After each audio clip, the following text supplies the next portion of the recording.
Islam sama seperti Yahudi ada namanya sabab atau tawaf mengelilingi bait suci. Yahudi mempunyai itu seperti di Mazmur 26 nomor 6 begitu kan, mengelilingi mesbah. Lalu dalam Sukah juga dijelaskan, nanti di mesbah itu ada altar emas atau mesbah hazafah.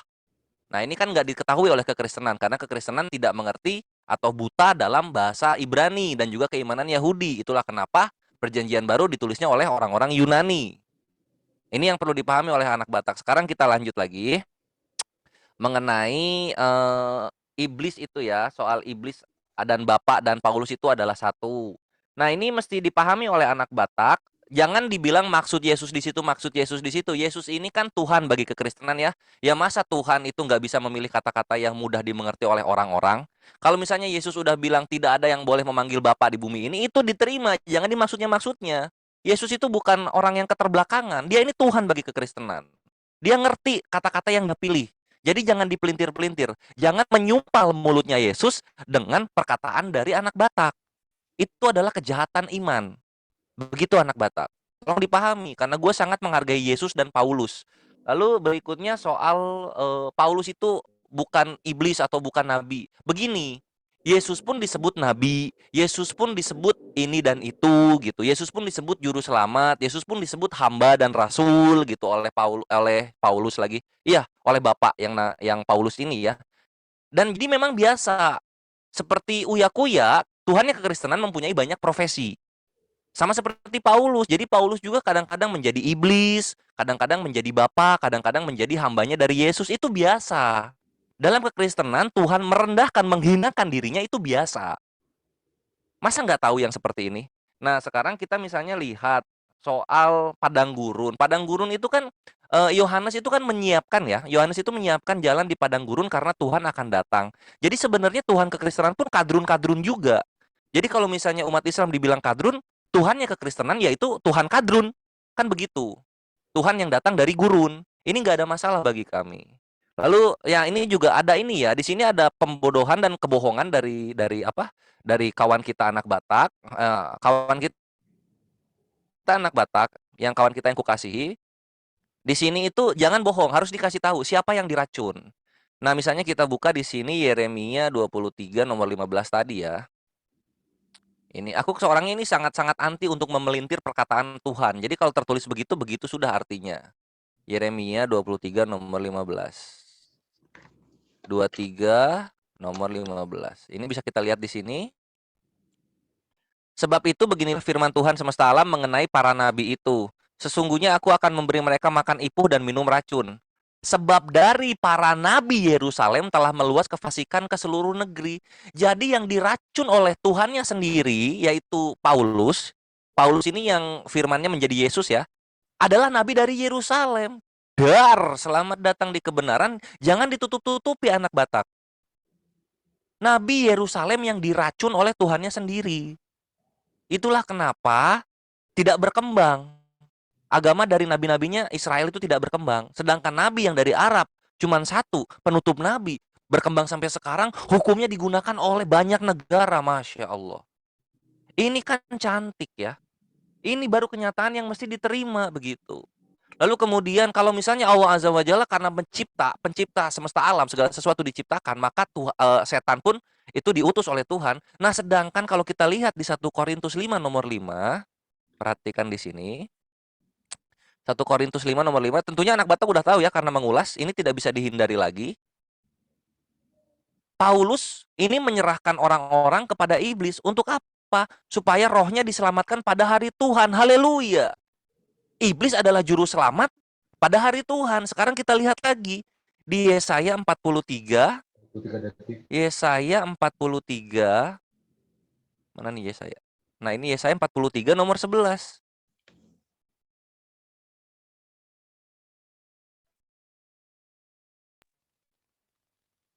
Akulah Tuhan, tidak ada juru selamat selain daripadaku. Haleluya. Kalau di Islam, iblis dan setan ini adalah ciptaan Tuhan. Kalau di kekristenan, iblis dan setan ini adalah Tuhan itu sendiri. Karena pada hari Tuhan yang menyelamatkan adalah iblis. Kita nggak bisa kemana-mana lagi ini anak Batak. Ini yang mesti diterima. Jadi mana yang iblis, mana Tuhan yang benar. Bahkan kalau kita lihat tadi yang soal Aduh, waktunya udah mau habis ya. Ya, nanti kita akan buktikan lagi ya bagaimana kekristenan ini memperlakukan pagan, karena tadi anak Batak bilang karena kasih Oke. Kristus lah Baik, Romawi dan terima Belanda begini dan kasih. begitu. Ya. Oke, Waktunya thank you. sudah habis. Terima kasih penjabarannya yang sangat baik sekali.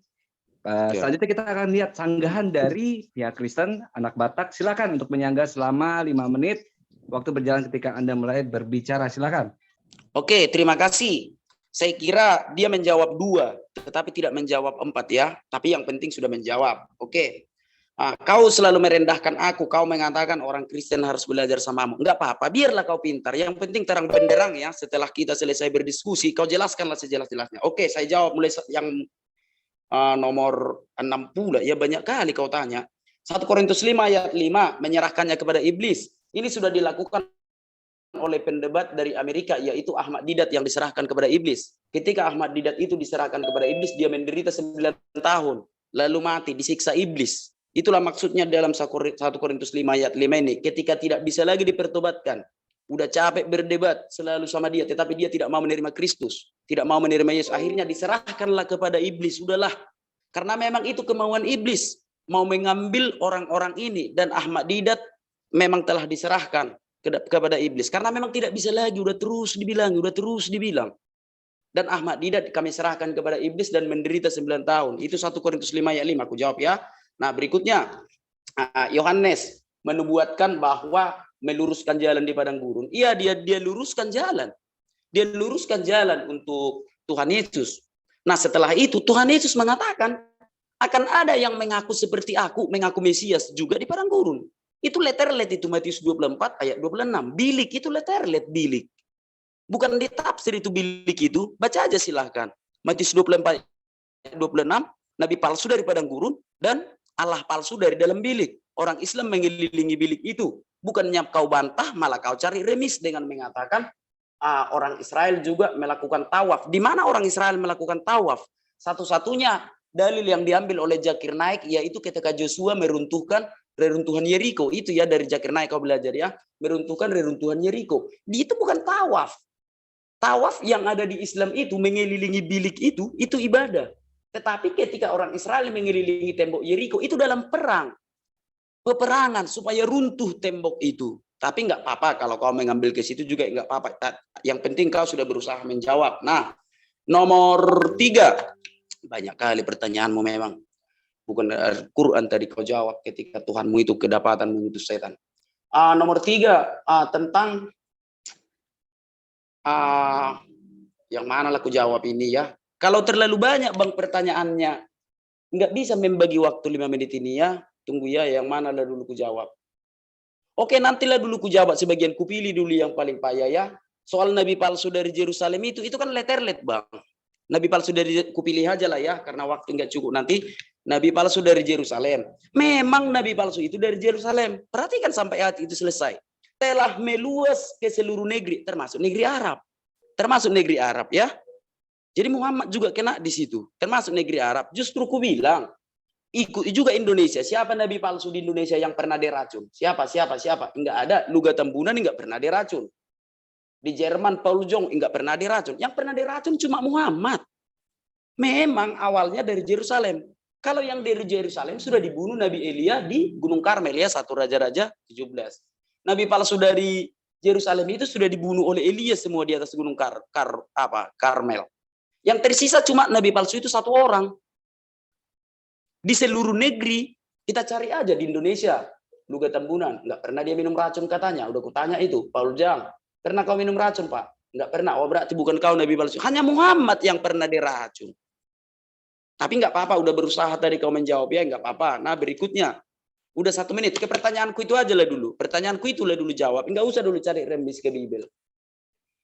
Allah Subhanahu Wa Taala kedapatan mengutus setan. Itulah dulu. Kayak mana cara membantah itu? Karena dalam iman atau akal orang yang waras, Tuhan tidak mungkin mengutus setan. Tidak mungkin ya. Tuhan tidak mungkin mengutus setan. Banyak yang mesti diutus. Malaikat, nabi, hamba-hambanya. Banyak yang mau diutus Tuhan. Kok Tuhannya Islam kedapatan mengutus setan? Surah Maryam ayat 19. Surah 19 ayat 83 atau Maryam 83. Allah Subhanahu wa taala mengutus setan. Itulah yang memperkuat bahwa memang benarlah. Memang benarlah apa yang kita katakan itu. Tapi Kores kan pintar. Ayo, biar terang benderang. Ayo, jelaskan dulu. Kenapa Allah Subhanahu wa taala ketangkap basah mengutus setan? 8 detik. Dan ada satu lagi di dalam hadis bahwa kalau wahyu itu datang seperti bunyi lonceng, dan di hadis yang lain lonceng itu adalah seruling setan. Silakan bantah dulu, jangan cari remis. Silakan. Baik, terima kasih. Silakan pihak Muslim untuk menyanggahnya selama 5 menit sekaligus bertanya. Silakan. Sebenarnya gini ya, anak Batak, ngapain dibantah? Karena memang kan tertulisnya begitu. Aku bilang juga memang aku tuh sola scriptura. Kalau misalnya tertulis mengutus ya bagus. Berarti setan ini ciptaan. Sedangkan dalam kekristenan kan iblis dan setan adalah Tuhannya itu sendiri. Ini yang membedakan anak Batak. Diterima kenyataannya. Dalam Islam setan diutus. Dalam kekristenan setan adalah Bapa itu sendiri. Yang kemudian Bapa ini menjadi Paulus turun di Korintus. Bisa diterima nggak kenyataannya ini? Jadi nggak perlu dibantah. Sama seperti lu tidak membantah bahwa memang Yesus adalah Tuhan Kadrun yang datang dari padang gurun. Terima kasih anak Batak. Sudah mau mengimani apa yang disampaikan oleh Kores Kristus. Sekarang penginjilan akan aku lanjutkan. Nah, ini mengenai tawafnya Yahudi, perhatikan di sini. Aku ini bukan dari Ahmad Didat ya, tapi karena memang belajar Biblos itu dari sendiri. Sehingga aku teguh dalam Islam, karena memang banyak simpang siur dan ternyata masih tersisa tauhid di dalam keimanan dari orang-orang Yahudi dan juga orang-orang Yunani yang menulis Perjanjian Baru. Perhatikan di sini anak Batak. Ini Daud ya, Mazmur 26 nomor 6. Aku membasuh tanganku tak ada tanda bersalah, lalu berjalan mengelilingi mesbahmu ya Tuhan. Dar, selamat datang di kebenaran. Mengelilingi mesbah. Tawaf mengelilingi bukan? Iya, mengelilingi. Inilah sabab. Dan Mazmur 26 nomor 6 ini dijelaskan lagi oleh rabi-rabi Yahudi di sini. Misnah Suka 4 nomor 5. Nah, di sini dikatakan apa? Di sini, nah, bisa kita lihat ya. Each day they would circle the altar one time. Mereka akan memutari altar, yaitu mesbah yang tadi, 1 kali setiap harinya. Di hari terakhir, they would circle the altar 7 times. Dia akan memutari altarnya yang mesbah Hazafah yang gua bilang itu 7 kali. Jedar, selamat datang di kebenaran. Masih mau macam-macam sama Kores soal Biblos? Makanya Kristen datang dari mana? Kalian ketika beribadah menyembah menghadap kepada proyektor itu datang dari mana? Kalian ketika berdoa membayangkan bentuk salib itu datang dari mana?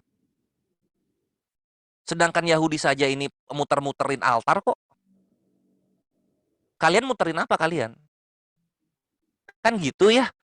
Nanti gue terima penjelasannya. Kami tidak memutar lagi karena Yesus sudah menebus dosa. Walaupun gak nyambung ya gue terima. Gue bertoleransi. Karena memang itulah keimanan kalian. Terputus dari apa yang tertulis. Nah gitu. Itu yang bisa diterima anak Batak. Berikutnya tadi soal Ahmad Didat itu karena diserahkan kepada iblis. Nah sekarang posisinya begini. Anak Batak harus menerima Ahmad Didat diselamatkan rohnya pada hari Tuhan. Karena sudah diserahkan kepada iblis oleh kekristenan. Ini kan buat Islam itu, oh berarti kekristenan itu berdoa dan meminta tolong kepada iblis. Supaya rohnya diselamatkan pada hari Tuhan. Oh iblis juru selamat. Mau gimana? Islam nggak ada begitu-begitu. Nggak ada kita menyerahkan sesuatu kepada iblis. Yang ada iblis menyesatkan. Setan diutus menyesatkan. Untuk apa? Untuk menguji kehendak bebas yang kita miliki. Kan gitu. Lah kalau misalnya setan ini ciptaan, balik lagi. Iblis dan setan dalam kekristenan itu adalah Paulus itu sendiri yang menjadi bapak. Kan gitu.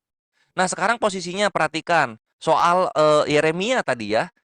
Udah diakui Yeremia datang dari Yerusalem. Sekarang nabi yang dari Yerusalem ini kan diracun.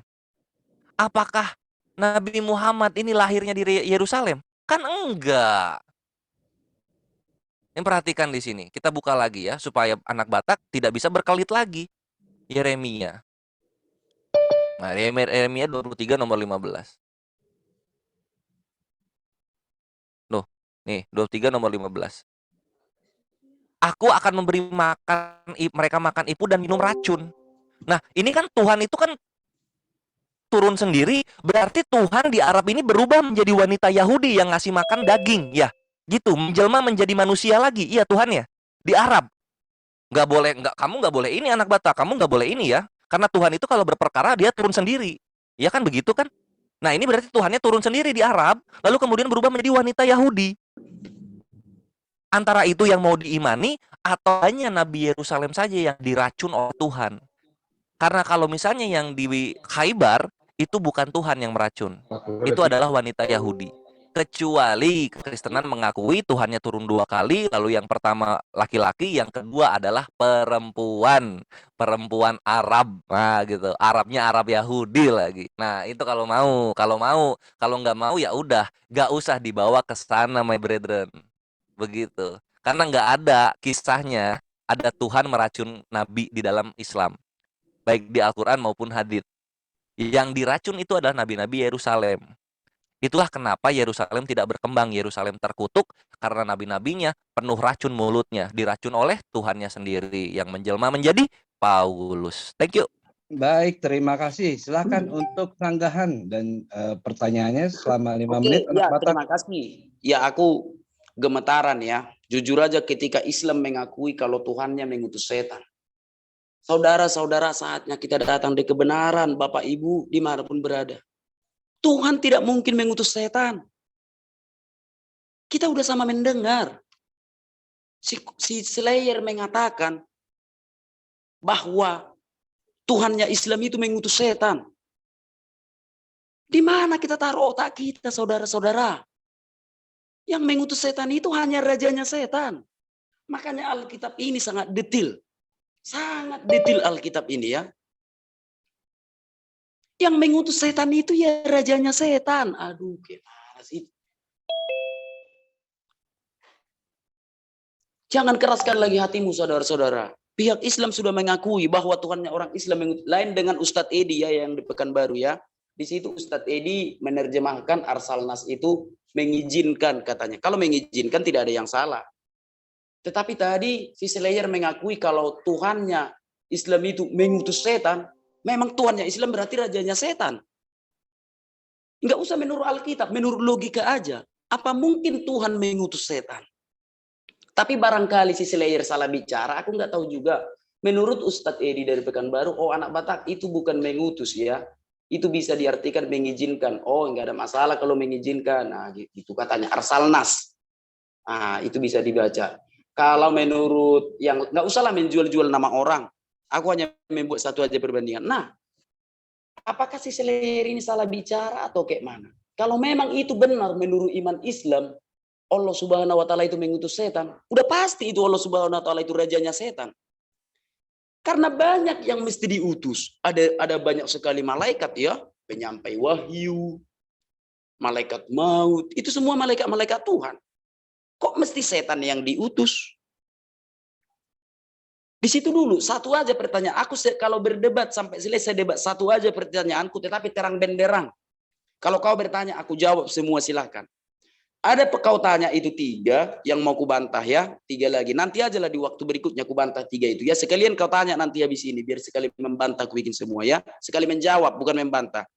Yang penting jelas dulu ya. Menurut Islam, Allah Subhanahu wa taala itu mengutus setan. Berarti Tuhannya Islam itu rajanya setan. Benarlah apa yang dikatakan Alkitab. Bahwa rajanya setan itu adalah antikristus. Memang hanya Islam satu-satunya yang anti terhadap Kristus. Tidak ada agama yang lain di muka bumi ini yang anti terhadap Kristus selain daripada Islam. Orang Buddha nggak pernah melarang gereja berdiri, orang Hindu nggak pernah melarang gereja berdiri. Memang hanya Islam yang anti Kristus. Nah, di situ dulu. Kalau kau salah bicara, Slayer, kau minta maaf. Kau tadi yang bilang itu memang kenyataan kau bilang. Kalau pakai akal lo yang waras, yang mengutus setan itu adalah rajanya setan. Itu yang waras. Mana mungkin Tuhan mengutus setan? Eneng-eneng aja. Bables anginnya. Nah berikutnya yang perlu ku bantah sedikit ya, biar jangan kelamaan masalah raja setan ini. 1 Korintus 5 ayat 5 itu, rohnya roh itu kembali kepada Allah. Roh itu kembali kepada Allah. Nah berikutnya, Tuhan Yesus yang mengatakan. Tuhan Yesus yang mengatakan, di atas batu karang ini aku akan dirikan jemaatku dan alam maut tidak akan menguasainya. Itu Tuhan Yesus yang bilang. Pengikut Kristus itu, Tuhan Yesus, tidak akan turun ke dunia lemah, mati langsung masuk surga. Asal dia jangan berdosa ya, asal dia tetap sempurna ya, seperti Tuhan Yesus. Kalau Islam kan tidak. Masuk ke alam kubur, disiksa setan di kuburan. Kalau ada yang bikin pelepah kurma ke kuburan kalian. Kalau enggak ada yang bikin pelepah kurma. Kan itu hadisnya Rasulullah SAW. Berikutnya, hadisnya jelas Muhammad itu pernah diracun. Aisyah dalam hadis yang dirawatkan di sebuah hadis begini, ini tidak berdusta ya. Oh Aisyah, aku masih merasakan efek racun yang kumakan di Khaibar. Itu kata Rasulullah SAW di akhir hidupnya. Jadi itu dulu pertegas. Kalau kau memang tadi salah mengatakan bahwa Tuhannya Islam itu mengutus setan, kau minta maaf. Tetapi kalau kau malu minta maaf, terserah kau lah. Nanti aku jawab pertanyaanmu yang lain itu ya. Oke, 10 detik. Tuhan Yesus hanya mengajarkan keselamatan. Yang ikut Tuhan Yesus masuk surga. Tidak akan mengalami siksa kubur. Tuhan Yesus yang bilang di Markus 16. Terima kasih, silakan. Baik, terima kasih dan sedikit mengingatkan untuk kepada kedua narasumber, jika ingin bernarasi, baiknya, eloknya itu diperkuat dengan data yang sudah dilampirkan atau share screen-nya. Itu saja himbauan dari moderator. Jadi ketika ingin bernarasi, ada baiknya itu ditampilkan datanya sekaligus bernarasi di situ sesuai dengan apa data yang tertulis. Baik, terima kasih dan silakan untuk pihak Muslim untuk menyangga selama 5 menit. Silakan. Iya, thank you. Nah, ini ya, akhirnya anak Batak mau mengakui bahwa memang Tuhan dari kekristenan itu adalah iblis itu sendiri. Karena rajanya setan mengutus setan, begitu ya anak Batak ya. Nah, perhatikan di sini. Kita lihat di sini. Oh iya betul. Nah, kita buka di sini. Tar dulu. Kok nge-lag ya? Nah, terus kita buka di sini. Nah, di sini dikatakan, ini lihat 2 Samuel 24. Bangkitlah pula murka Tuhan terhadap orang Israel, ia menghasut Daud melawan mereka. Firman-Nya, pergilah hitunglah orang Israel dan orang Yehuda. Ini di Samuel, murka Tuhan. Perhatikan di sini anak Batak. 1 Tawarik 21. Iblis bangkit melawan orang Israel dan ia membujuk Daud untuk menghitung orang Israel. Dar. Kalau firman Tuhan adalah Tuhan, maka murka Tuhan adalah Tuhan juga. Firman Tuhan namanya Yesus, murka Tuhan namanya iblis. Selamat datang di kebenaran. Inilah kenapa nanti lu akan menemukan yang seperti ini. Lihat, perhatikan di sini. Kita contoh 1 Samuel 18:10 ya. 1 Samuel 19 aja langsung. 1 Samuel 19. Di sini lihat. Tetapi roh jahat yang daripada Tuhan hingga pada Saul, dar. Iblis itu udah bukan setan lagi yang dikirim, roh jahat.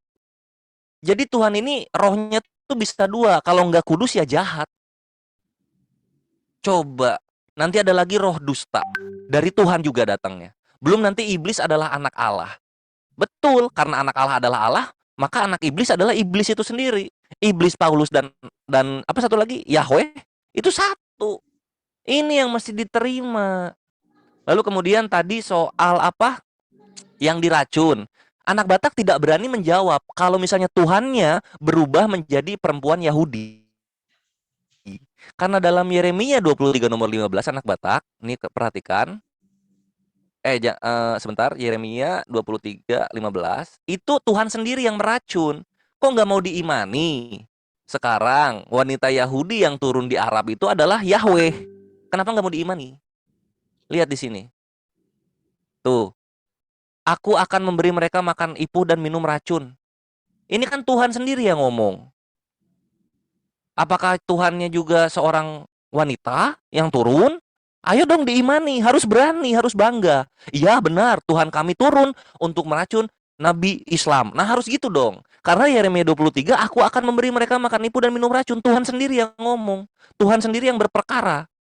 Kan kalau kekristenan memang Tuhannya senang turun ke bumi kan. Mereka tidak langsung mengutus malaikat, nggak begitu-begitu kan. Kenapa kok jadi malu-malu mengimani Tuhannya jadi wanita Yahudi? Diimani dong, ayo. gua tunggu perkataannya memang wanita Yahudi tersebut adalah Tuhan kami. Ya, anak Batak, gua tunggu itu. Itu pertama. Lalu perhatikan, ajaran Yesus membuat mereka senang bertakiyah Korintus. Apa itu? Berpura-pura dalam keimanan. Karena kalau kita lihat di sini, tahun 2015 ikhwah, di sini ya. Nah, ini. Mana? Nah, ini. Tahun 2015 terjadi penolakan pelarangan berdirinya masjid di Manokwari. Karena apa? Kota Injil, jedar, selamat datang di kebenaran, my bre. Ternyata kekristenan kalau mayoritas akan terjadi lagi seperti dulu kala, di mana mereka akan membantai orang-orang yang menjadi minoritas. Bantainya bantai beneran ya, seperti yang tertulis di sini. Ini adalah orang Hindu sendiri yang berbicara, Indic Study orang Hindu ya. Nah, di sini berkata orang Hindu ini bahwa di musim semi awal di tahun 415 kota Alexandria, seorang intelek dari Romawi, filsufnya orang-orang pagan namanya Hipatia, dibunuh oleh kumpulan orang-orang Kristen. Dibunuh. Lalu di sini juga mereka menghancurkan perpustakaan Alexandria. Lalu ini orang-orang Kristen juga menghancurkan kuil-kuil pagan, menghajar perkumpulan orang-orang Yahudi dan memutilasi patung-patung lalu diambil emasnya. Bahaya kekristenan kalau mayoritas. Habis beneran kita. Ini baru satu di Manokwari ya. Lalu ini yang Manokwari, sekarang yang di komplek TVM. Warga TVM kekeh tolak pembangunan Masjid At-Tabayun tahun 23 Juni 2021. Masih seger anak Batak. Kalau main kayak gini-ginian nggak perlu gue keluar negeri dulu. Indonesia masih ada yang kayak begini dari kekristenan, warisan dari Belanda. Tahun 2021 loh. Cilegon kapan sih? 2022 ya? Ini 2021, my brethren. Selamat datang di kebenaran. Makanya kalau sama Kores, kebenaran itu akan disingkap sebesar-besarnya, seluas-luasnya. Supaya kekristenan mau belajar. Yang mau belajar antara dua pilihannya. Jadi mu'alaf atau lebih dendam lagi kepada Islam. Cuma Baik, itu anak terima Batak. Thank you. kasih Ahi Kores untuk pemaparannya. Silakan anak Batak untuk sanggahannya selama 5 menit dan pertanyaannya silakan. Iya, oke. Saudara-saudara, udah rugi aku melawan kau, Kores. Artikel kau bikin melawan aku. Ngerti kan enggak kau artinya artikel itu? Contoh, kalau aku kan YouTube Amerika, aku hanya menghabiskan 150 US dollar untuk membuat satu website yang valid. Udah. Nah, website yang valid ini akan kubiarkan dulu dilegitimasi di Google. Lalu 3 bulan lagi aku buat berita hoax di situ. Baru 3 bulan lagi berdebat kita. Kuambillah itu sebagai dalilku. Itu kan goblok namanya. Perhatikan kata-kata. Sebentar. Peringatan pertama buat anak Batak ya. Sebentar. Siapa yang bicara itu? Saya moderator. Jangan kepanasan dulu. Saya moderator. Minta di pause dulu dong timer sebentar. Saya pengen warning ya, anak Batak ini warning pertama ya, agar tidak menghujat. Gunakan kata-kata yang baik selama perdiskusian ya. Waduh, moderator jangan kepanasan dulu dong. Enggak kepanasan, saya hanya menjaga narasi. Ya, ini nggak usah pakai goblok-goblok gitu ya. Lindungi hukum, ini diskusi. Oke, siap. Saya keluar. Maaf. Loh.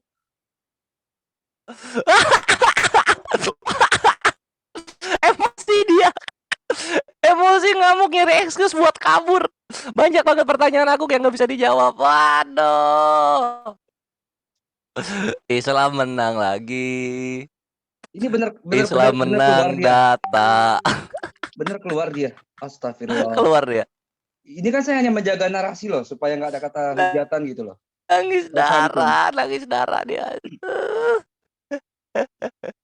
Lah kok begitu? Jadi gimana nih kita close aja ya? Nggak apa-apa yang apa di tempatnya si anak Batak ngamuk semua orang-orang. Ditambah lagi pujangganya, berhalanya si anak Batak ini kabur juga. Udah puas aku. Cakep Akinamoto, bagus. Thank you untuk ininya. Untuk moderasinya. Terusin dulu Moto. Oke, Selamat datang di kebenaran, my bre. Ini kenyataannya. Silakan moderator. ya, Apa jadi tanggapannya mengenai si apa sekalian saya meweknya closing ya. jadi bayinya si siapa namanya? Si anak Batak ini. Oke, jadi Kak. summary-nya untuk perdiskusian kali ini, Ikhwan Fillah, semua yang ada di Menara Siar, semua yang ada di live-nya, semua Menara Siar, sangat sayang sekali ya, perdialogan dan perdiskusian kali ini tidak berjalan seperti sesi-sesi yang sebelumnya, karena pihak dari Kristen itu walk out. Walk out-nya itu ya tanpa alasan sih, tanpa alasan. Jadi mungkin merasa seperti apa ya kita nggak tahu juga, tapi moderator kami semua yang pihak penyelenggara ini hanya menjalankan sesuai dengan koridor-koridor. Manakala jika ada hujatan masuk di sana, baik pihak Muslim maupun Kristen akan ditegur oleh pihak penyelenggara. Jadi sangat sayang sekali perdialogan ini selesai dan tidak ada sesi lanjutannya. Anak Bataknya juga sudah pergi, begitulah mental victimnya seperti itu. Baik semuanya, sebelum moderator kembalikan ke host dan ke Ikhwan Villa semuanya, kita akan buka semuanya unmute dan bagi ikhwah yang ada di Zoom, jika ingin berbicara supaya lebih tertib, silakan raise hand untuk menanggapi perdialogan yang terjadi ini. Aku Sebelum itu, closing dulu dong 3 menit. boleh silakan. Ya, Ikhwan Fisabilillah, iya inilah ya kebenaran Islam, kenyataan yang sangat keras sekali kita paparkan sehingga anak Batak pun akhirnya mencari excuse agar bisa kabur dari pertanyaan-pertanyaan dan statement-statement keras kebenarannya dari Kores Kristus. Selamat datang di kebenaran, terima kenyataannya, wahai terhitung-terhitung penghujat. Gitu. Lu kalau mau menghujat Islam, dicek dulu biblos lu. Lu mesti hafal dulu kemana arahnya biblos lu akan gua arahkan. Kalau nggak bisa, ya kayak anak Batak, ngamuk, emosi, excuse, mewek-mewek ke moderator, terus kabur. Apa yang terjadi? Seluruh orang-orang yang mengandalkan lu, anak Batak, akhirnya kelonjotan di belakang sana. Karena ternyata banyak sekali statement-statement dari Kores yang belum lu bantah, gitu kan. Salah satu yang paling update itu apa? Lu mau nggak mengimani wanita Yahudi yang ada di Arab yang memberikan daging diracuni kepada Nabi Muhammad SAW itu adalah Tuhannya Kristen? Mau mengamini nggak? Jangan gara-gara kelimpungan soal itu lu nyari excuse untuk kabur gitu. Lu jawab dulu yang bagian itu. Karena tentunya tidak terima terhitung-terhitung penghujat yang di live komen lu. Itu loh my bre. Lalu ini ya bukti kebenaran Islam itu ikhwah, perhatikan. Kita ada di sini. Kita ada di mana ya? Aku udah bawa. Nah ini. Ini dulu. Mana? Mana ya? Ini tuh surah Al-A'rafnya ayat 191 kalau nggak salah. Nah ini. Dan berhala itu tidak dapat memberi pertolongan kepada penyembahnya, dan kepada dirinya sendiri pun mereka tidak dapat memberi pertolongan. Sebagaimana lu dialog sama gua, nggak ada pertolongan lu dari Tuhan lu yang bertiga. Karena siapapun yang menyembah selain Allah, sesungguhnya berhala-berhalanya tidak akan bisa memberikan pertolongan kepadanya. Allahu Akbar. Itu sudah. Ditambah lagi sama yang ini.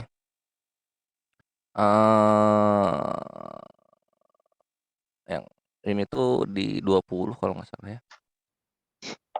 Ini mah Al-Muluk deh, salah. Sama di sini. Ini surah Al-Ankabut ayat, ntar aku cari dulu. Ini itu ada di berhalanya di mana? Di sini. Nah, ini. Tuh, sesungguhnya berhala-berhala yang kamu sembah selain Allah hanya untuk menciptakan perasaan kasih sayang di antara kamu dalam kehidupan di dunia. Cedar. Selamat datang di kebenaran. Nanti kenyataannya apa? Kemudian pada hari kiamat sebagian kamu akan saling mengingkar dan saling mengutuk. Udah Allah apa beritakan dalam firman-Nya di Al-Qur'an.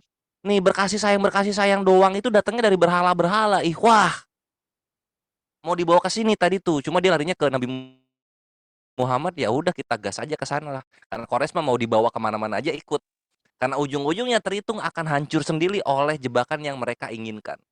Itu dia. Oke deh, moderator, aku ucapkan terima kasih. Zoom M3 juga terima kasih untuk kondusivitasnya. Semoga Allah Azza wa Jalla selalu meluruskan niat kita. Amin. Dan semoga kemenangan Islam ini selalu berada dalam kita. Karena Baik. Allah. Amin, amin. Allahumma. Amin. Moderator, lanjut. Baik, kita tutup dulu, kita closing dulu perdiskusian. Jangan Nanti kita ditutup akan dulu, lanjut. biar dibahas Jangan ditutup, dulu. Jangan lanjut. ditutup, Jangan Bang. Jangan ditutup. ditutup. Karena si anak Biar, kata itu juga pasti betul. live monolog. Gitu. Betul. Biar maksudnya kita kan terus lanjutkan ke narasinya tetap live, kita tetap live. Cuman diskusi antara anak Oh, Batak iya. sama Kores ini kan selesai nih, Baik, karena baik. walkoutnya mereka gitu kan. Saya tutup sesi ini dulu aja Bang Zuma. Jadinya nanti silakan untuk sesi tanggapan kita gas lagi sekarang gitu habis ini. Gitu. Jadi bisa saya kembalikan ke host moderatornya gitu karena sudah selesai saya pikir gitu. Atau mau dilanjut aja langsung Bang Zuma mau kasih tanggapan. Monggo silakan. Lanjut aja Tok. Silakan Bang Zuma. Lanjut aja Gurunda Zuma, Siapa biar duluan? mumpung masih anget ini. Silakan Bang Zuma dulu nanti Habis ada itu Ya, aku baik. ya, Unggul, aku udah ada raise hand Unifa, loh. ada Habis itu aku Oh, ya. ya. Bang Ali Dinda Pakar. Rifa Silakan dulu monggo lah. dilanjut. Ayo. Uni Rifa dulu, silakan, Dek. Serius ya Bang ya, soalnya aku raise hand. Oke. Oke. Pertama ya, walaupun aku melanglang buana keluar rumah, aku mendengarkan dari tadi, serius ya. Dan aku pegang HP di kuping aku walaupun berisik. Tapi alhamdulillah benar kata Kores itu bahwa Islam ini akan selalu dimenangkan. Yang aku ambil poin terakhir, dia mencoba menyerang bahwa Allah mengutus malaikat. Nah, dia yang shock di itu ketika aku menilai adalah si Kores menunjukkan data bahwa roh jahat dan sebenarnya roh dusta itu dari Tuhan dia juga. Dan ketika mereka ya, aku masih ingat Tante Uti itu selalu bilang bahwa juru selamat hanya Tuhan kami satu-satunya, dia sendiri yang akan menyelamatkan. Ketika itu dibawa Kores juga cara berpikirnya orang Kristen bahwa Tuhan sendiri yang juga akan memberikan hukuman, memberi minum racun kepada Nabi palsu, lalu dia menyerang Nabi Muhammad. Maka Kores menunjukkan bagaimana cara mereka beriman, itu harus meyakini orang Yahudi itu adalah Tuhan menjelma. Wah, ini keren banget, Vin. Dan dia shock banget.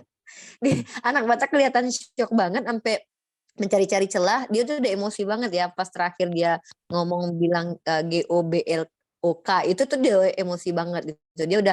Dan dia tuh nggak bisa ngejawab dari beberapa waktu dia ngomong gini. Banyak kali yang kau tanyakan, tuh ya nanti aku balik. Nggak bisa dia ngejawab gitu loh. Dia mungkin nggak nyangka kalau aduh yang dilawan Kores gitu loh ya. Aduh anak katak ini adalah lucu juga sih, maksudnya hari ini tuh epic banget ya, karena orang-orang yang penghujat seperti ini seperti yang dikatakan Kores, pertama kalau ditunjukin data, ditunjukin fakta, kalau bukan mereka ini mu'alaf, kalau enggak mereka akan menambahkan kebenciannya terhadap Islam. Dan saya percaya orang-orang seperti siapa ini si yang satu ini sama seperti Sofiatul, kebenciannya semakin hari akan bertambah, semakin bulan akan bertambah. Oh iya, aku nonton barusan dia monolog ya, aku kan langsung cek monolog dia, apa dia bilang, ternyata guru dia itu sang debater. Nah, sang debater kalau udah kalah tuh selalu kabur sama kita, ya pantasan diikuti sama dia. Gurunya aja beku sama aku, Unik, apalagi muridnya coba. Enggak, dia ngomong apa, Vin? Dia bilang gini, Oh. nanti moderator marah sama aku, katanya. Mana boleh moderator ikut ngomong. Ternyata dia bener muridnya sih. Aduh. Alibi lemah. Oh, ya udah deh, lanjut Bang Zuma. Makasih aku udah diizinin duluan. Assalamualaikum. Aduh ya Allah. Assalamualaikum Waalaikumsalam warahmatullahi wabarakatuh. Waalaikumsalam gini. warahmatullahi wabarakatuh. Ya, jadi temanya itu kan siapa yang temanya tadi Dinda Kores? Tuhan Apakah Tuhan mana yang benar, Gurunda? Tuhan mana yang benar, artinya Tuhan mana yang tidak benar, kan gitu. Simple aja sih sebenarnya. Yesus ketika dia datang kepada Bani Israel itu kan bukan ateis. Tapi dia bertuhan. Tapi muncul agama kemudian yang mendudukkan Yesus menjadi Tuhan yang bertuhan. Jadi Tuhan yang tidak benar itu ya ada di pihak mereka. Nah sekarang apa masalahnya dan apa yang menjadi dasar pijakan orang-orang ini menuhankan sesamanya manusia? Karena memang sudah dinubuatkan, misalnya di dalam Yesaya 59 nomor 5, mereka menetaskan telur ular beludak dan menenun sarang laba-laba. Siapa yang makan dari telurnya itu akan mati, dan apabila sebutir ditelan pecah, keluarlah seekor ular beludak. Yeremia 8:17, lihatlah aku melepaskan ke antaramu ular-ular beludak yang tidak dapat dimantrai. Nah, ular di sini jelas adalah penampakan daripada iblis itu sendiri di dalam Bible, kan gitu. Sehingga Yesus selalu menunjuk orang seangkatan dia itu sebagai ular beludak, keturunan ular beludak. Makanya Yesus mengatakan waspadalah kepada serigala yang nyamar. Serigala yang nyamar inilah kemudian disebut ular beludak. Dan ular beludak itu adalah identik dengan iblis. Nyata di dalam Yohanes 8:44, iblislah yang menjadi bapakmu. Artinya ular beludak ini yang akan menjadi sembahan-sembahan mereka. Sembahan dalam arti kata adalah sesuatu yang memberikan perintah, sesuatu yang memberikan ajaran, di mana ajarannya itu mau supaya diikutin. Gitu loh. Iblis itu kan ngerti. Iblis itu paham gitu. Bahwa ketika manusia itu berzina, ketika manusia itu mencuri, membunuh, dan semua dosa-dosa yang dilakukan kemudian manusia itu dilakukan, akan tetapi ketika mereka bertobat, maka dosa-dosa itu kemudian akan terampuni. Atau iblis pun tahu bahwa ketika manusia itu melakukan semua kemaksiatan, tapi di dalam hidupnya tidak pernah menyekutukan Allah, Tuhan, kemudian mati, kelak juga dia akan masuk ke dalam neraka setelah dosa-dosanya dibersihkan di neraka. Sementara iblis nggak mau begitu. Iblis itu maunya supaya manusia itu kekal bersama dengan dirinya di dalam neraka. Maka cara apa yang dilakukan oleh iblis? Menipu manusia agar menggantikan Tuhan yang sebenarnya dengan oknum lain. Nah, sekarang siapa yang jatuh dalam tipuan ini? Ketika kemudian di dalam Kejadian, ya, bagaimana kemudian Tuhan mengatakan Hawa yang menyebabkan kemudian Adam dan keturunannya itu melakukan apa? Adam melakukan pelanggaran. Lalu kemudian di dalam Yohanes pun dikatakan bahwa iblis. Jadi semuanya dikatakan bahwa iblislah yang melakukan pelanggaran terhadap perintah Tuhan, bukan Adam. Muncul kemudian wakil setan yang mengatakan Adamlah yang menyebabkan manusia jatuh ke dalam dosa. Ya, iblisnya istirahat. Karena sudah semakin banyak orang yang termakan fitnah itu. Apa akibat dari fitnah itu diterima oleh manusia? Ketika manusia menerima fitnahnya iblis yang mengatakan bahwa Adamlah yang menyebabkan manusia jatuh ke dalam dosa, maka manusia yang termakan fitnah iblis itu akan mentambatkan imannya terhadap penebusan dosa di atas tiang salib. Betul nggak, kawan-kawan? Benar kan? Betul banget, Gurundaku. Iya. Betul. Jadi kalau misalnya gini, wah, saya kan punya dosa nih, saya punya dosa, saya mau dosa saya itu ditebus, maka saya menjadi Kristen. Karena saya mengaku bahwa dosa saya yang kubawa ini adalah dosa yang diakibatkan oleh Adam. Maka Adam yang menjadi fitnah di sana, ada yang menjadi kambing hitam, kemudian Yesus pula menjadi korban. Sehingga orang-orang yang mengatakan bahwa Adamlah yang menyebabkan anak keturunan Adam itu mewarisi dosa, mereka akan mengimani penyaliban. Karena penyaliban itu kemudian adalah imbas daripada perlakuan Adam. Padahal yang benar itu adalah iblis. Makanya manusia diterangkan di dalam Islam, dalam Al-Quran, bahwa musuh yang nyata di dalam diri manusia itu adalah syahwatnya, nafsunya. Di mana nafsu itu adalah bisikan iblis. Iblis yang selalu membisikkan manusia kepada kejahatan. Berarti dia tidak membisik di kuping, tapi membisik di kalbu. Artinya musuh kita itu bukan mati di atas tiang salib. Dalam arti kata mengatakan bahwa Adam itu penyebab dosa, lalu kemudian kita berleha-leha. Musuh kita itu iblis selamanya. Iblis tidak ada itu penebusan-penebusan, tidak ada. Nah, kalau orang sudah termakan oleh penebusan, maka perintah-perintah Tuhannya akan dihapuskan. Muncullah yang disebut ajaran kasih. Nah, makanya kalau kita bertanya kepada mereka, teman-teman ini, Anda mengatakan kita menyembah iblis, kan gitu ya. Faktanya, yang mencontohkan kemudian menyebut Yesus itu sebagai anak Tuhan, iblis. Yang mencontohkan sujud menyembah kepada Yesus, iblis. Nah, sekarang yang mengaminkan semua itu siapa? Ya, anak Orang-orang sepakat Kristen. tadi. Iya, betul. Ketika kemudian ada roh jahat merasuki seseorang, melihat Yesus, roh jahat itu kemudian apa? Sujud menyembah kepada Yesus. dipraktekkan kemudian. Nah, kalau dikatakan siapa iblis, siapa yang menyembah Tuhan yang tidak benar, ya jelas yang menyembah manusia sudah pasti adalah Tuhan yang tidak benar. Tuhan itu kan bukan manusia, bukan manusia. Nah, di antara kita, antara narasumber tadi, salah satu di antaranya menyembah manusia dan anak manusia. Berarti sudah terjawab sebenarnya. Siapakah yang menyembah Tuhan yang tidak benar? Ya, anak kata. Apa alasannya? Karena menyembah anak Maria. Kalau anak Maria itu adalah Tuhan, maka dikatakan Yakobus juga adalah saudara Tuhan.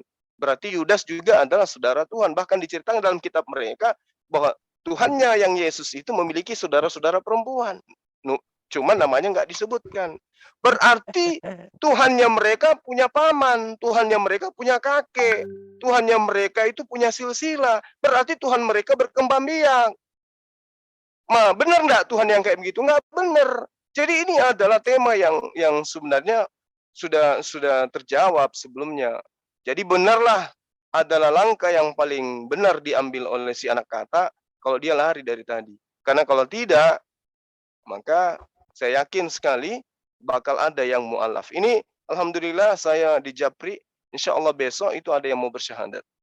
Allahu Akbar, Allahu Nah, Akbar. gitu. Akibat karena anak si kata kemarin mengatakan, bagaimana mungkin anak Indonesia bisa menerima ada orang bertapa di goa begitu keluar, kemudian dia menjadi nabi. Dia tanya orang yang Japri saya gini, tapi kan Bang, benar kan yang Abang bilang, bahwa Rasulullah itu tidak 23 tahun di dalam Goa Hira? Saya yang bilang betul.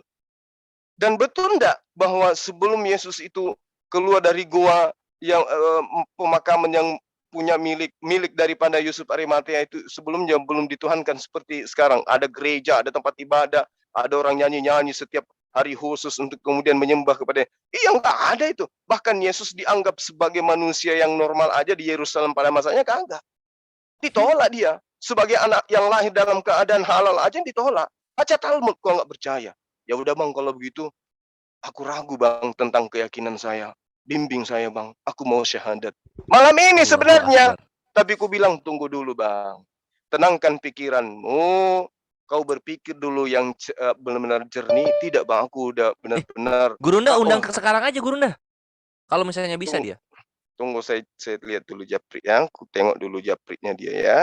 Oh. Sabar ya pemirsa, anak kata gara-gara kau anak kata kau sembarang ngomong orang keluar dari gua katanya jadi nabi. Lah orang keluar dari gua jadi Tuhan kayak mana itu, Bang? Nah, tunggu. Sabar ya sayang. Aku tengok dulu HP-ku ya. HP-ku kan ada 17 unit tuh. Yang mana tadi? Mantap. Lu HP atau hacker tuh? Tunggu ya. Silakan dulu ditambah di ini teman-teman. Kok ngurang-ngurangi Bang, bukannya ada 125 kemarin. Iya, ini tafadhol Akhina Ali pakar peneliti Bible 9 hari. Wah, ada 9 harinya loh, spesifik. Sabar. Tadi dia kirim fotonya juga, bukti keseriusannya Bang. Ini videoku, ini fotoku. Kalau Abang nggak percaya, aku sudah stres akibat debat dengan anak si kata itu kata dia. Ini dia. Saya di Jayapura. Mungkin bisa disesuaikan waktunya aku Japri ya kawan ya. Bisa sekarang nggak Bang?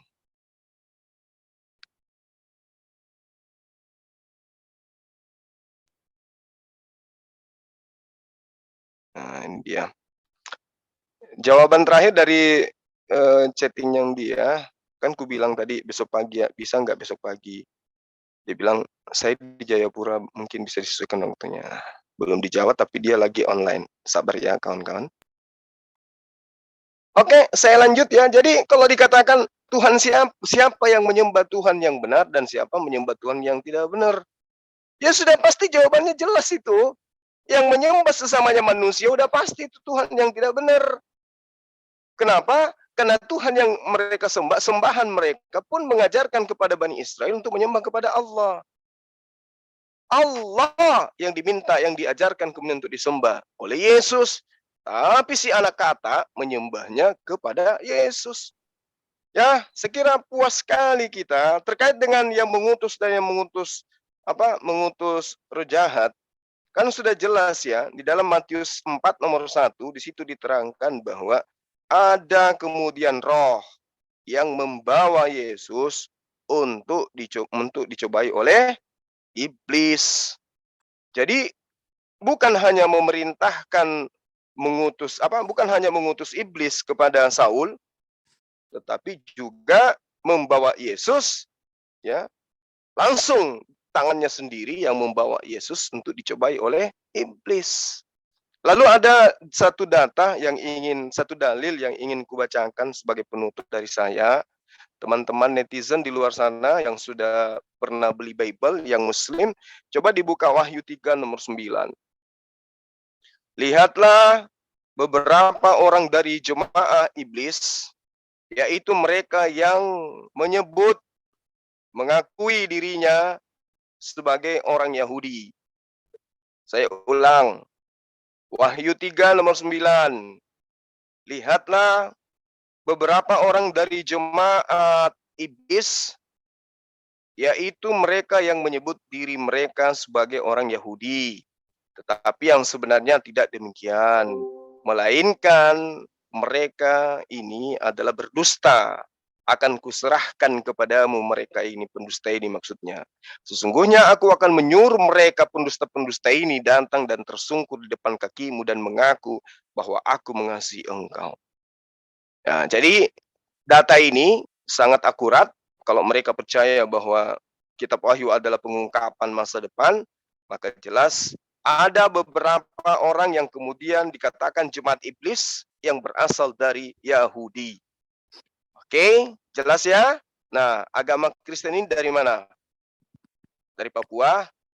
Diajarin oleh orang Papua pertama kali, orang Papua yang ngajarin, atau orang Batak kah yang pertama kali mengajarin, ataukah orang Yahudi? Nah, gitu ya, kawan-kawan. Sederhana sebenarnya mereka ini, udah gulung tikar. Tinggalkan ajaran yang membuat kalian malu. Karena dinubuatkan di dalam Yesaya 44 nomor 10 nomor 11. Siapakah mereka yang membentuk Allah ke dalam patung, ke dalam apapun yang menyerupai dengan makhluk? Mereka semua akan kubuat malu, kata Allah. Yang kita buktikan hari ini. Mereka dipermalukan. Udah berapa dari mereka itu yang kabur? Pertama Tom. Kemudian sang akrobat. Lalu kemudian ini lagi si anak kata, ya banyak kali mereka kabur-kaburan ya. Karena kenapa? Mereka malu. Kenapa mereka malu? Karena sudah dinubuatkan. Siapakah mereka yang membentuk Allah? Ayo, ada nggak umat Islam itu membentuk Tuhan? Nggak ada. Mereka yang membentuk Tuhannya dalam rupa manusia, dalam rupa merpati. Ada-ada aja mereka ini nggak sadar-sadar juga rupanya. Oke, saya kira begitu teman-teman. Ini chatku belum dibalas. Intinya paling lambat insya Allah besok kita akan live-kan. Salah satu dari netizen kita akan bersyahadat. Yaitu disebabkan karena tontonan yang lucu ya. Dari apa yang kemudian disuguhkan selama ini. Antara debater Islam dan Kristen. Bahwa kebenaran itu tidak bisa ditutupi bagi mereka yang menggunakan akal sehat. Demikian dari saya, salam tauhid, salam satu Tuhan. Assalamualaikum warahmatullahi wabarakatuh. Waalaikumsalam warahmatullahi wabarakatuh. Bang Yan, dilanjut Bang Yan. Hashimoto lagi ke belakang. Jawabin aja, Pin, lanjutin. Cek. Ini silakan Pak Ali. Silakan Pak Ali. Saya mengomentari diskusi malam ini ya. Keputusan yang tepat itu anak Batak keluar itu alasan yang pas lah, soalnya daripada nanti terpojok terus kan. Mengomentari soal bahwa Nabi Allah Muhammad SAW itu dulu diracun ya. Itu kita mesti pelajari secara histori forensik. Artinya perempuan itu kan namanya Zainab. Dia seorang yang kondisi psikologisnya sedang terguncang karena suaminya meninggal di perang Khaybar. Jadi orang yang kondisi psikologisnya sedang terguncang, tentu ucapannya ngawur kan, seperti itu. Dan lagi pula dia akan mati akhirnya karena menaruh racun itu, daging kambing itu enggak cuma dimakan Rasulullah ya, beberapa sahabat sudah ikut makan. Dan mungkin karena saking laparnya jadi langsung ditelan gitu. Dan itu beberapa sahabat mati memang. Nah, karena Nabi itu belum sempat ditelan, itu cuman efek, apa istilahnya, ngefek dia sempat panas dingin gitu, Pak. Kalau secara histori forensik kalau diteliti itu jenisnya racunnya itu cyanida. Cyanida itu. Terus kalau masalah Nabi mati diracun, itu Nabi kan meninggalnya, wafatnya itu setelah 3 tahun setelah kejadian beliau diracun. Nah, tidak ada satu dokter pun yang berspekulasi bahwa ada suatu racun yang bisa bertahan di dalam tubuh selama 3 tahun. Terlebih itu adalah racun cyanida. Itu enggak mungkin. Jadi makna hadis yang dikatakan diriwayatkan oleh Aisyah itu lebih kepada secara maknanya saya merasakan seperti sewaktu diracun, lebih tepatnya seperti itu, bukan berarti racunnya itu masih masih bekerja, itu enggak. 3 tahun gitu. 3 tahun. Dan sewaktu Zainab ditanya, kenapa kamu meracuni Rasulullah? Jawabannya bukan soal nubuat itu enggak ada. Justru kalau memang dia itu Nabi, kalau dia itu memang Rasulullah, tentu akan diselamatkan oleh Allah, enggak akan mati. Nah, buktinya diselamatkan, enggak mati pada waktu itu. Yang mati beberapa sahabat. Nah, terus kalau alasannya itu karena Zainab ragu atas kenabiannya Rasulullah, tentu itu enggak masuk akal juga.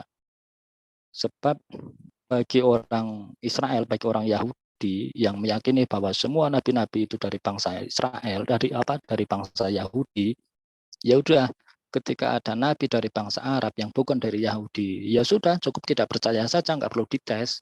Justru kalau mengetes itu malah jadi janggal gitu loh, kan seperti itu. Wong mereka sendiri sudah meyakini bahwa nggak ada nabi-nabi dari bangsa lain selain Yahudi. Berarti nggak perlu dites, ya udah langsung selain nabi jika ada yang nabi selain dari bangsa Yahudi, ya sudah tinggal nggak percaya aja, kan seperti itu. Justru kalau mau dites, lucu, alasannya lucu. Seperti itu sih tanggapan dari saya. Oke, terima kasih Pak Ali. Mungkin ada yang tambahan dari yang lain, Pak Fadol? Bang Juma mau nama lagi? Ustadz Unggul, silakan. Oh ya, Setunggul, Pak Fadol, Setunggul. Tat, mana Ustadz Unggul nih? Kita kenapa saya tadi melarang live, nutup live ya? Karena biasanya anak mata ini kalau udah live atau udah debat, dia mau framing tentang keislaman. Ini yang kita harus menjelaskan semuanya, khususnya di channel-channel Muslim ya. Silakan mungkin yang lain, Satsugi, Bang Juma.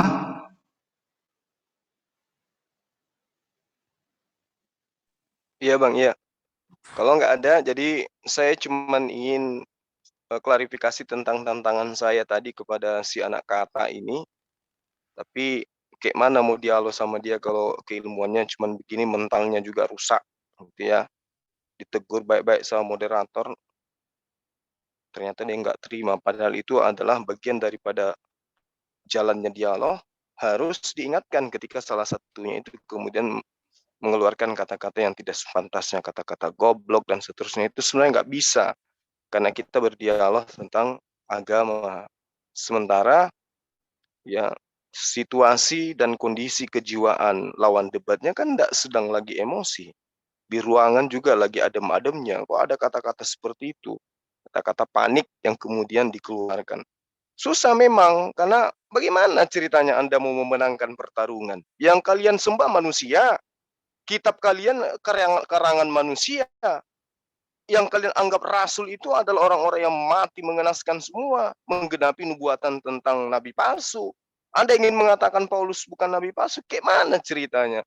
Kitab Anda sendiri mengatakan dia adalah nabi, tapi karena ajarannya bukan dari Tuhan, maka ya nabi palsu. Kisah para Rasul 13 nomor 1 itu kan jelas Saulus di situ disebut nabi. Kayak mana ceritanya? Kemudian Anda menuduh Rasulullah Muhammad SAW itu mati diracun. Justru harusnya kalau ada lelang Tuhan, Rasulullah Muhammad SAW lebih baik kan kau sembah daripada Tuhanmu sekarang. Kenapa? Tuhanmu sekarang menghidupkan Lazarus. Lazarus itu dagingnya nggak dimasak. Baginda Rasulullah Muhammad SAW, daging kambing udah direbus, coy. Mampu berbicara di hadapan Rasulullah. Harusnya kau sembah dia.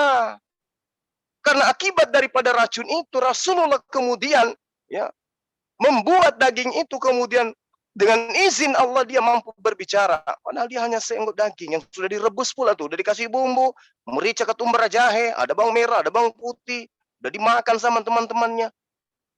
Bahkan temannya udah mati saat itu juga. Beliau mati hampir 4 tahun kemudian. Mana ada? Jangankan orang diracun, orang yang kena peluru ditembak hari ini, tembus paha, kemudian masuk ke rumah sakit, ya. Masakan ia tinggal bekas peluru, kemudian dia mati 4 tahun kemudian. Ada isu, ada di surat kabar robek. Seorang mati karena kena peluru, ditembak pada 4 tahun yang lalu. Nenekmu kiper, malah bisa kayak begitu. Jadi Rasulullah Muhammad SAW mengatakan, aku merasakan. Kenapa dia merasakan? Yang namanya mati itu sama-sama. Yang namanya sekaratul maut itu sama rasanya. Dia mau mati karena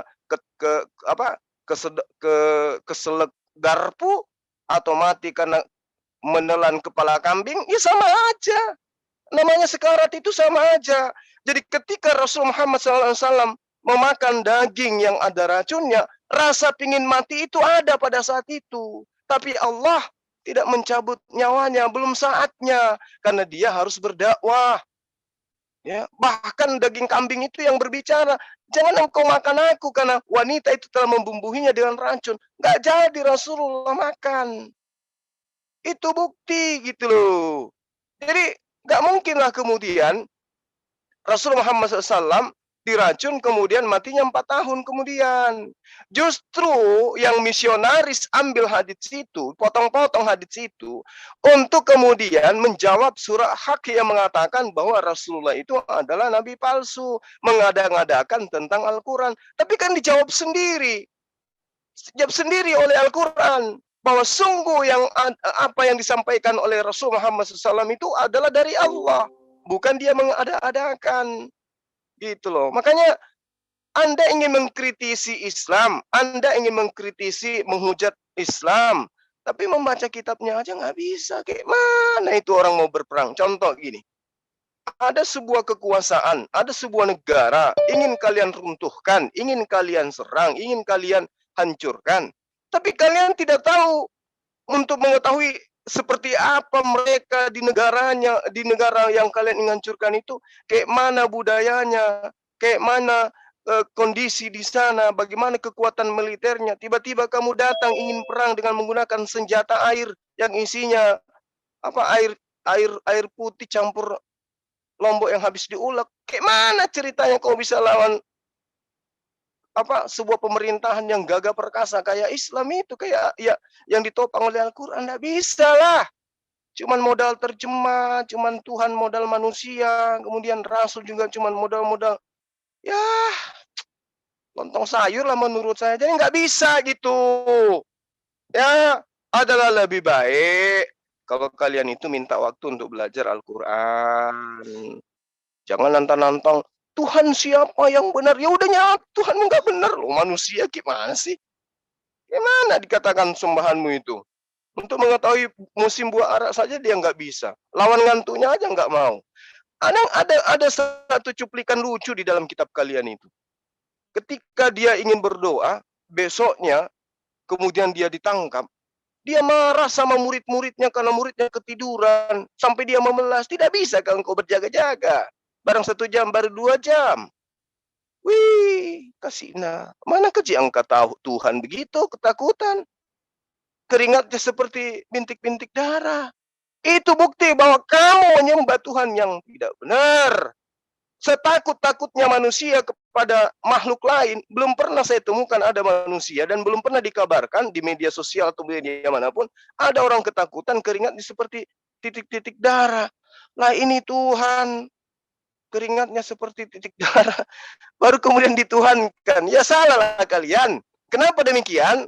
Karena memang Yesus itu diceritakan di dalam penemuan wartawan, penyelidikan wartawan, bahwa celakalah orang Farisi yang menyeberangi lautan, menjelajahi daratan, kemudian mentobatkan orang yang tadinya nyembah dewa, mentobatkan masuk ke dalam agamanya, ya, lalu 2 kali lebih jahat daripada ahli Farisi itu sendiri. Nah, itulah kalian. Sudah aku bilang, jangan ikut perang. Tapi kau ikut perang, matilah kau. Inilah yang kau rasakan sekarang. Oh, berani-berani masuk. Mau membahas tentang ketuhanan, nggak sadar, berkacalah dulu.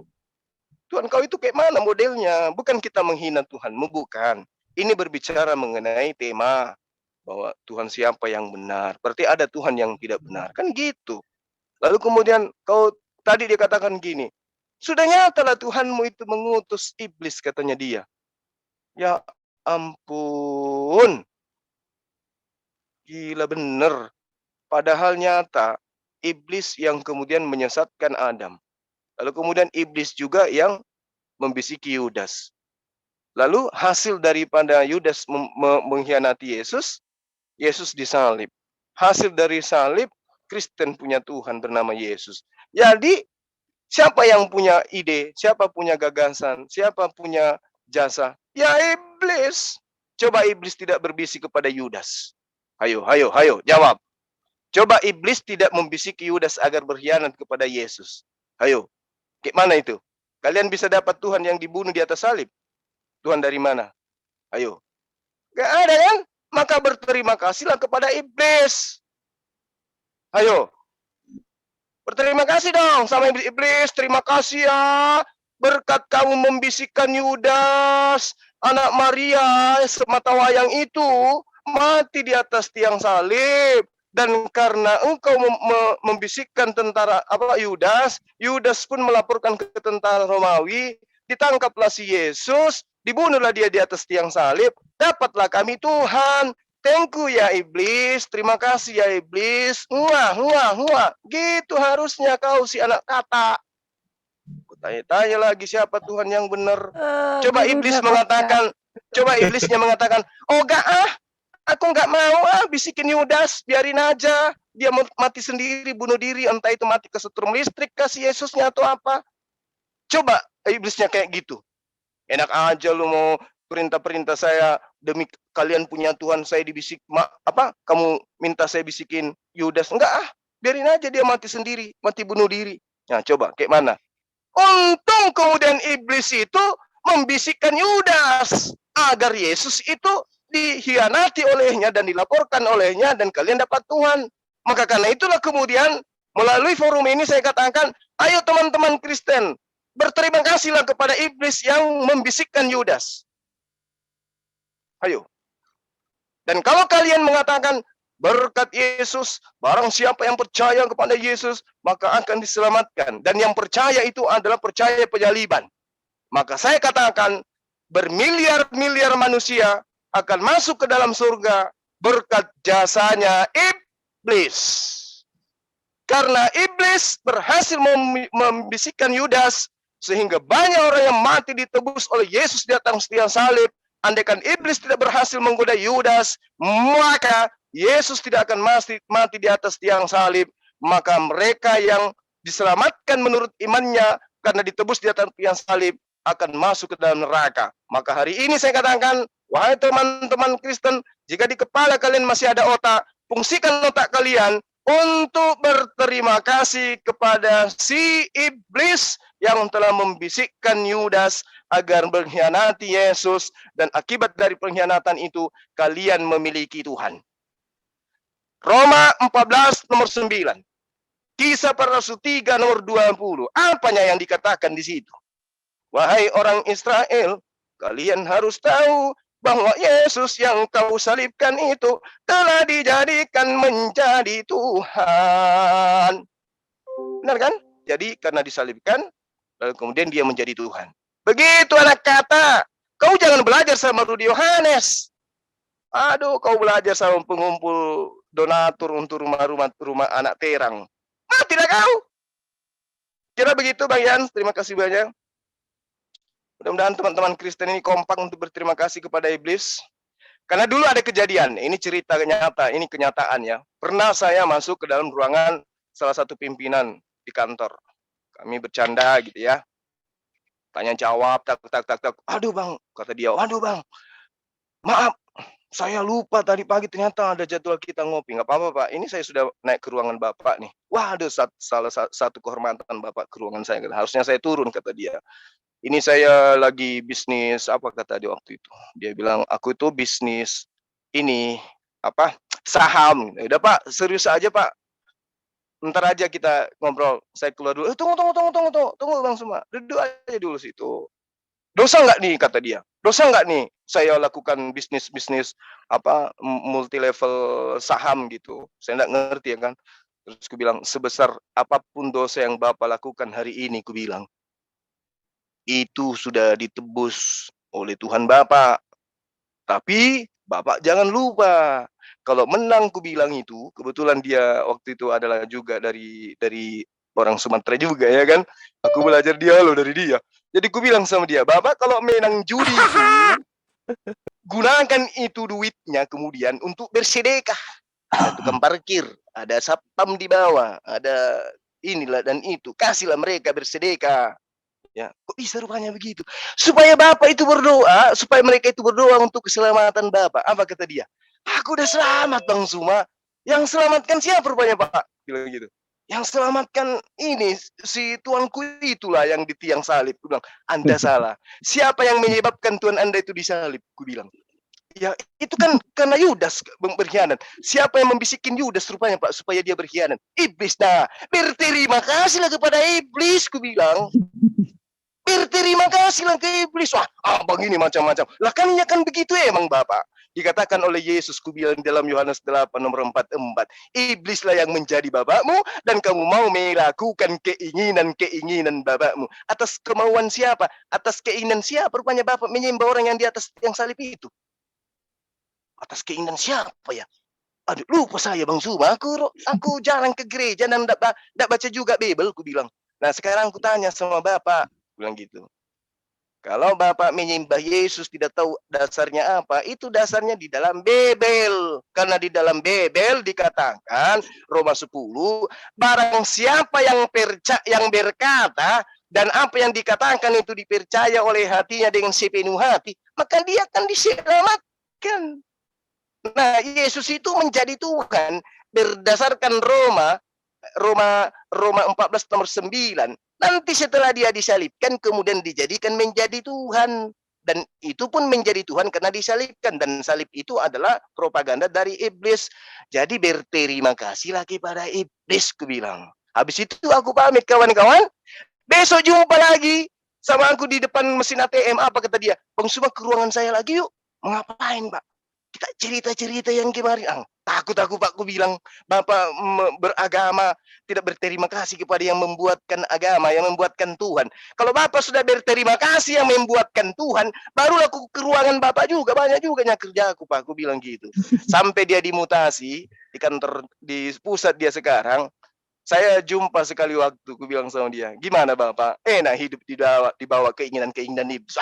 Macam-macam aja kau Bang Suma. Kapan kau pulang, kata dia. Ngopi juga, ngopi lagi kita di Jakarta ini baru kau balik ya. Ku bilang, gampang itu Pak. Selama duit yang Bapak pakai bukan dari hasil iblis, ku bilang. Ketawa dia Bang. Ketawa dia kawan-kawan. Dan sampai hari ini saya belum pernah komunikasi. Selain Idul Fitri kemarin dia ucapkan selamat hari raya pada aku.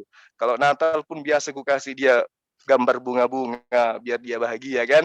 Karena kenapa? Dia harus bahagia di dunia ini rupanya kawan. Karena kalau dia sudah mati, dia bertemu dengan Tuhannya. Bertemu dengan Tuhannya. Kau payah, aku bilang. Iblis akan berkata, kau payah. Udah kau tahu aku yang membisikkan sampai adanya salib. Kenapa kau percaya? Matilah kau. Pertanyaannya, kenapa Pertanyaan. Guru Zuma ini ketularan virus anak Batak? Macam Nah. mana pula itu? Kan orang Makassar mirip-mirip itu, Bang. Dari Mirip-mirip ya kami punya bahasa, Bang. Iya, Dari mirip. mana? Cuman makanan kami yang nggak mirip. Besok gantiin namanya Laizuma. Sebenarnya Batak ini keturunan dari Sunda. Bahasanya kayak Sunda. Ini Halus. masih live enggak? Masih Dums. Belum Aku 2 jam. sendiri, Mas. Ya udah kawan-kawan. Yang pada intinya saya katakan tidak mungkin hari ini Anda ditembak, kemudian 4 tahun kemudian Anda mati gara-gara peluru. Nggak mungkin itu. Itu orang miring, itu orang sedeng itu, kawan. Ini Oke sebentar katanya. Bukan Ada- yang dinubuatkan mati diracun itu Yesus. Iya, iya Di sebentar. dalam Ini ada Yesaya ada 69 ayat 21 kalau nggak salah. Assalamualaikum. Iyalah kan dia mati diracun, bukan mati disalib juga itu dia. Minum anggur dikasih asam, habis itu matilah dia ya kan? Miras oplosan. Iya kayak Wah, sianida ini- itu. Apa Aduh, no kuncinya, comment Pak? saya, udahlah. Udah Pak Manjai jangan dulu komen. No comment saya lah kalau itu. Kalau misalnya kayak gitu berlaku ya Gurunda dan Asatid Villa, aturan ketika Yesus disalib matinya juga 4 tahun kemudian. Kalau mau gitu, kalau nggak gitu ya betul, berarti bukan Tuhan dong, karena langsung mati dia, nggak 4 tahun kemudian matinya.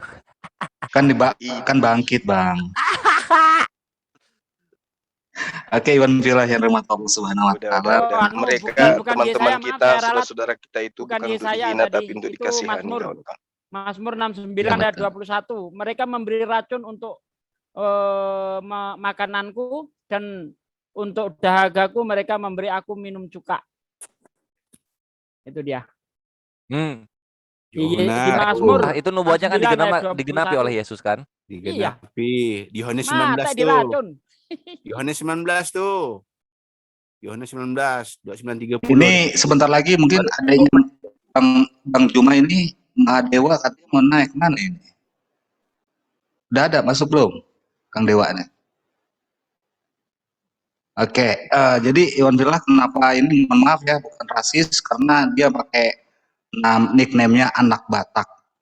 Jadi bukan Batak semua ya. Mohon maaf ini rasis, dia nama aja Batak. Jadi untuk orang-orang di Sumatera Utara atau suku Batak, kita mohon maaf sebesar-besarnya. Makanya bukan kami menghujat anak Batak ini sebagai suku Batak, walaupun dia suku Batak.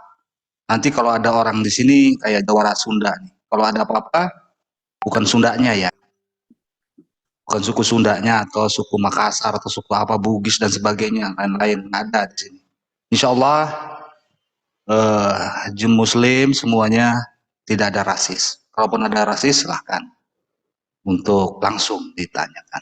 Itu yang pertama. Yang keduanya, apapun yang di sini kita omongkan tidak menyangkut masalah kekristenan yang lain. Silahkan aja Anda belajar di Bibalnya sendiri, baca baik-baik dari Kejadian sampai Wahyu.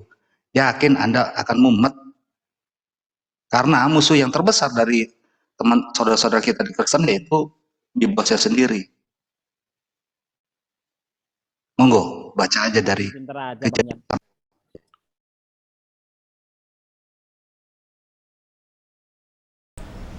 Oke Iwan Villa semuanya, terima kasih sudah menyimak. Live akan kita tutup dulu. Sampai jumpa di live berikutnya.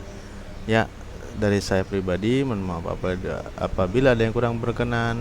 Akhirul kalam. Assalamualaikum warahmatullahi wabarakatuh.